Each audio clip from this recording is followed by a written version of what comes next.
Bismillahirrahmanirrahim. Assalamualaikum warahmatullahi wabarakatuh. Bersyukur kehadirat ilahi kerana dengan limpah dan rahmatnya dapat kita sama-sama berkumpul untuk menjalankan forum kita pada malam ini. Tanpa membuang masa lagi, saya ingin memperkenalkan ahli panel jemputan kita. Yang pertama ialah Cik Nur Madiha binti Syahrul Hazan. Yang kedua, Cik Nur Amirah binti Ahmad Firdaus. Dan yang ketiga, Cik Nur Izzati Safa binti Muhammad Safari. Tajuk forum kita pada malam ini ialah tanggungjawab dakwah ibu bapa dalam pembinaan keluarga Muslim. Jadi sebelum saya mulakan dengan bertanyakan soalan kepada ahli panel, saya ingin menerangkan sedikit apa maksud keluarga dan dakwah dalam Islam. Dalam Islam, keluarga adalah institusi yang sangat penting untuk membina sebuah masyarakat yang baik kerana dalam sebuah keluarga lah seseorang itu mengenali Islam. Manakala dakwah pula ialah mengajak orang melakukan kebaikan dan mencegah daripada melakukan kemungkaran secara hikmah. Dalam sesebuah keluarga ni mempunyai ibu dan bapa. Jadi fungsi ibu dan bapa dalam keluarga ialah mengajak anak melakukan kebaikan dan mencegah anak daripada melakukan perkara yang dilarang oleh Allah SWT. Jadi saya ingin teruskan dengan soalan saya yang pertama kepada panel kita yang pertama iaitu Cik Nur Madiha. Apakah tanggungjawab ibu bapa dalam membentuk atau membina sebuah keluarga Muslim? Dipersilakan. Terima kasih diucapkan kepada moderator kita pada malam ini. Assalamualaikum dan selamat sejahtera saya ucapkan kepada moderator dan ahli panel kita yang lain. Tanggungjawab ibu bapa dalam membentuk sebuah keluarga Muslim ialah antaranya dengan memberikan kasih sayang kepada ahli keluarga. Memberikan kasih sayang merupakan tanggungjawab ibu bapa dalam membentuk sebuah keluarga Muslim. Antara cara yang boleh ditunjukkan untuk meluahkan kasih sayang adalah dengan memberikan layanan yang baik, memberikan pujian kepada ahli keluarga ataupun meluangkan masa bersama ahli keluarga. Manusia yang dibesarkan dalam keadaan yang tidak berkasih sayang akan lebih cenderung untuk melakukan perbuatan buruk di masa hadapan. Seterusnya ialah mendidik keluarga dengan amal makruf nahi munkar. Amal makruf nahi munkar ialah mengajak orang melakukan kebaikan dan meninggalkan segala larangan Allah. Ibu bapa perlu mendidik ahli keluarga dengan amal makruf nahi munkar. Ibu bapa juga perlu memastikan ahli keluarga untuk tidak melakukan perkara-perkara munkar seperti melakukan perbuatan jenayah, mendekatkan diri dengan maksiat ataupun melakukan perbuatan yang syirik ataupun melakukan dosa-dosa yang kecil tetapi merupakan dosa yang besar seperti mengumpat.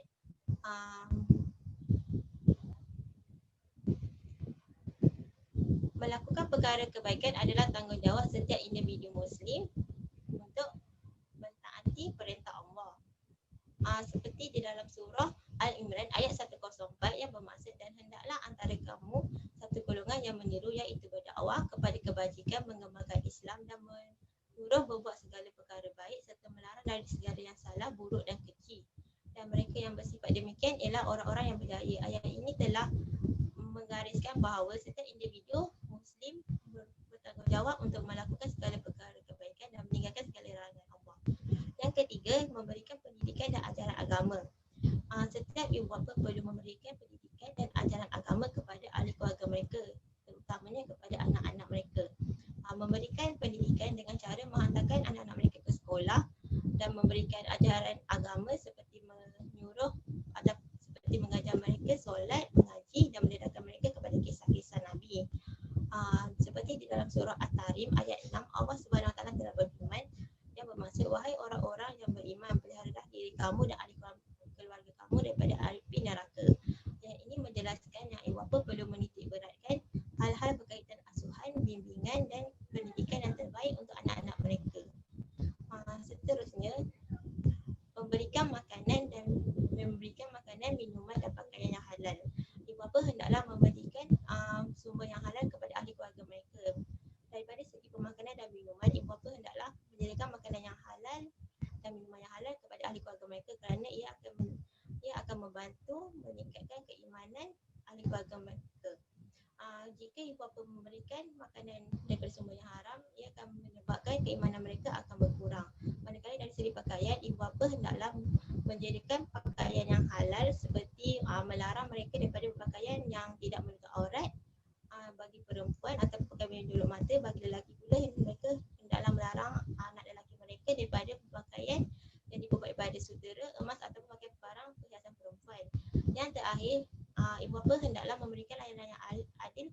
keluarga mereka.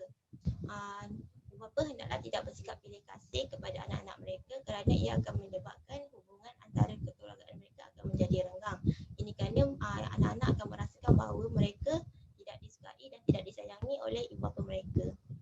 Sekian saja daripada saya. Terima kasih.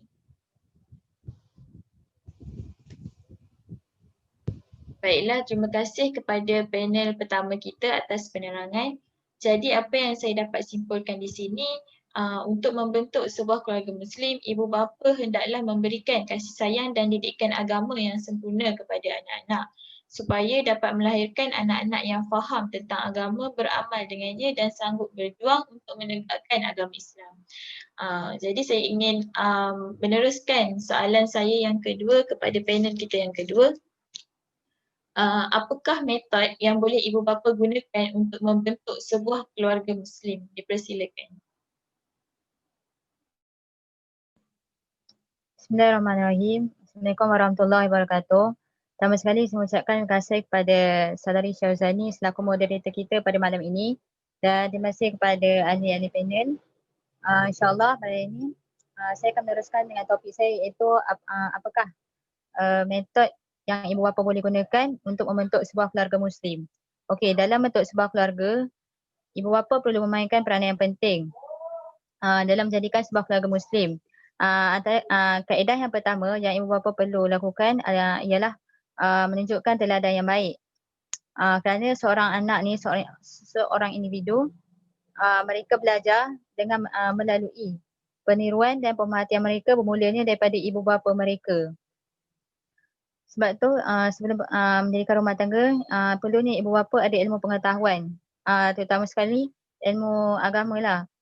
Dengan adanya ilmu agama ni, ibu bapa memudahkan untuk ibu bapa membentuk anak-anak. Antara contoh yang ibu bapa boleh lakukan ialah mengajak mereka sembahyang berjemaah bersama-sama. Bagi ada anak lelaki, galakkan mereka sembahyang di masjid dan membaca Al-Quran. Dan dalam firman Allah, Allah ada menyebutkan sebaik-baik contoh ikutan yang kita perlu ikuti iaitu dalam surah Al-Ahzab ayat 21. Sesungguhnya telah ada pada diri Rasulullah itu contoh teladan yang baik. Maka jelaslah bahawasanya Rasulullah itu sebaik-baik contoh teladan yang kita perlu contohi dalam kehidupan. Pada diri Rasulullah ni apa yang kita lihat baginda begitu sempurna dalam semua aspek maupun dari segi seorang pemimpin, seorang bapa, seorang suami, jiran, sahabat dan seorang peniaga yang baik. Dan baginda juga pernah menjadi seorang pemimpin. Tapi di sebalik kepimpinan baginda ni, Rasulullah tak pernah melupakan tanggungjawab sebagai ketua keluarga. Malah baginda dapat menguruskan kehidupan rumah tangga dengan baik sekali. Dan contoh kaedah yang kedua ialah kaedah nasihat. Okey, kenapa perlunya ada nasihat ni? Kerana anak-anak terdedah dengan persekitaran maupun daripada negatif dan positif. Sebab tu dengan adanya nasihat ni, ia dapat membentuk keimanan serta kepribadian yang mulia pada diri mereka. Dan nasihat ni juga ia perlu dilakukan berulang-ulang kali bagi membangkitkan perasaan bermotivasi dalam diri mereka supaya mereka bersegera beramal soleh, mentaati Allah dan melaksanakan perintahnya. Dan ibu bapa juga boleh mencontohi nasihat Luqman Al-Hakim kepada anak-anaknya. Antara contoh nasihat Luqman Hakim pada anaknya ialah berbuat kebaikan, jangan bersombong, jangan lakukan syirik, berbuat baik pada ibu bapa. Maka ibu bapa bolehlah menggunakan nasihat Luqman Al-Hakim ni untuk menasihat anak-anak. Dan kaedah yang ketiga adalah memberi dorongan. Okey, kenapa memberi dorongan ke arah kebaikan? Kaedah ni diperlukan adalah untuk memberi galakan, memberi semangat pada anak-anak dalam melakukan kebaikan. Supaya ibu bapa ni perlu sentiasa mengingatkan anak-anak supaya banyakkan melakukan kebaikan. Dan kenapa Allah telah menjanjikan ganjaran bagi mereka yang buat kebaikan dalam surah Al-Imran ayat 148. Allah memberikan ganjaran pahala di dunia dan pahala sebaik-baiknya di akhirat. Maka jelaslah Allah memberi ganjaran pada mereka yang melakukan kebaikan baik di dunia maupun di akhirat. Dan banyakkanlah melakukan kebaikan dalam hidup ni. Allah menyukai kepada orang-orang yang membuat kebaikan. Dan kaedah seterusnya memberi peringatan. kenapa perlunya ada peringatan ni? Kerana kaedah ni adalah digunakan untuk supaya mereka meninggalkan perbuatan-perbuatan yang buruk dan tidak mengulangi perbuatan tersebut. Okey, ibu bapa perlu sentiasa mengingatkan mereka supaya jauhi larangan Allah. Dan Allah juga ada memberi peringatan kepada manusia dalam surah Al-Tahrim ayat 6. Wahai orang yang beriman, peliharalah dirimu dan keluargamu daripada api neraka. Maka jelaslah bahawasanya Allah telah memberi peringatan kepada orang yang beriman supaya pelihara diri dan keluarga daripada siksaan azab api neraka. Dengan menyuruh mereka bertakwa kepada Allah, mentaati Allah, jauhi segala larangan Allah. Dan ibu bapa seharusnya memperingatkan mereka tentang azab Allah supaya mereka takut untuk melakukan dosa. Sekian, itu saja perkongsian saya. Terima kasih. Baiklah, terima kasih kepada panel kita yang kedua atas penerangan yang cukup jelas. Kesimpulan di sini, ibu bapa hendaklah menunjukkan contoh yang baik kepada anak-anak. Seperti mengajak anak untuk solat berjemaah bersama-sama, berpuasa sunat dan sebagainya. Jadi saya ingin teruskan soalan kita yang terakhir kepada panel kita yang terakhir, iaitu Cik Safa. Apakah cabaran yang dihadapi oleh ibu bapa masa kini dalam membentuk sebuah keluarga Muslim? Dipersilakan. Assalamualaikum warahmatullahi wabarakatuh. Terima kasih kepada moderator yang kasihi dan ahli panel yang dihormati. Cabaran yang dihadapi oleh ibu bapa masa kini dalam membentuk keluarga Muslim. Sebelum itu, terlebih dahulu saya ingin berkongsi tentang kisah pengorbanan Nabi Ibrahim dan keluarganya yang telah melalui jalan yang penuh berliku.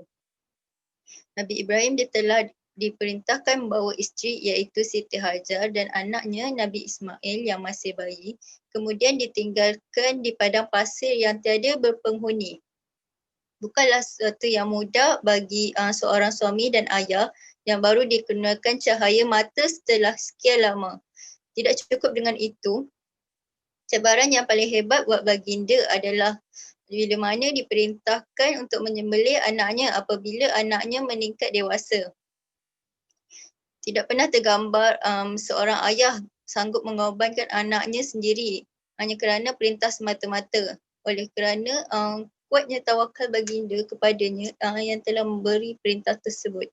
Kisah ini dapat kita meneladani kehidupan sebuah keluarga Nabi Ibrahim yang dibina atas dasar keimanan dan ketakwaan kepada Allah sehingga akhirnya dapat menuju kepada syurga. Oleh itu, kita boleh ambil pengajaran daripada kisah ini sebagai bekalan untuk kita bawa ke akhirat kelak. Dalam cabaran membentuk keluarga Muslim, ilmu keibubapaan itu adalah cabaran bagi ibu bapa itu sendiri. Mendidik anak pada era ini adalah suatu cabaran yang besar buat ibu bapa. Ibu bapa haruslah mempelajari ilmu tersebut supaya anak-anak tidak terdedah kepada dunia luar yang boleh mempengaruhi fikiran anak-anak ini. Sabda Nabi Muhammad SAW, setiap bayi yang dilahirkan dalam keadaan fitrah, ibu bapa lah yang menentukan ia menjadi Yahudi, Nasrani atau Majusi. Dalam hadis riwayat Imam Bahaki dan Muslim, berdasarkan hadis ini, ibu bapa adalah orang yang pertama yang memberikan pelajaran kepada anak-anak. Jika ditanam pada diri mereka ajaran dan nilai keislaman, maka mereka akan menjadi orang Islam yang baik. Oleh itu, ibu bapa seharusnya mempunyai ilmu tentang keibubapaan terlebih dahulu. Oleh itu, barulah ibu bapa boleh mengajarkan kepada anak-anak. Ibu bapa juga diibaratkan sebagai cerminan untuk dijadikan tontonan anak-anak. Sebelum itu, ibu bapa hendaklah mendidik anak-anak menjadi mulia. Eloklah ibu bapa memiliki sifat yang mulia terlebih dahulu. Selain itu, antara cabaran yang dihadapi oleh ibu bapa adalah cabaran dari aspek penghayatan ajaran agama. Penghayatan agama ni sememangnya perlu memberi komitmen sepenuhnya kepada anak-anak supaya mereka sentiasa bersedia menerima perubahan yang dibawa selari dengan tuntutan syarak. Ajaran agama adalah asas utama bagi pendidikan keluarga yang meliputi aspek akidah, ibadah dan syariah. Sebagai contoh dalam aspek ibadah, ibu bapa hendaklah memerintahkan anak-anak untuk mendirikan solat seawal usia 7 tahun.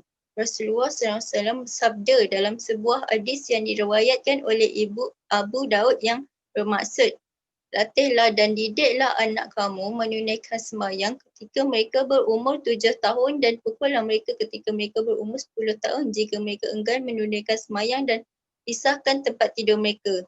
Namun masih ada segelintir ibu bapa yang jahil tentang ilmu agama dan masih dibelenggu dengan perkara-perkara yang tidak baik seperti minum arak, melakukan zina dan sebagainya.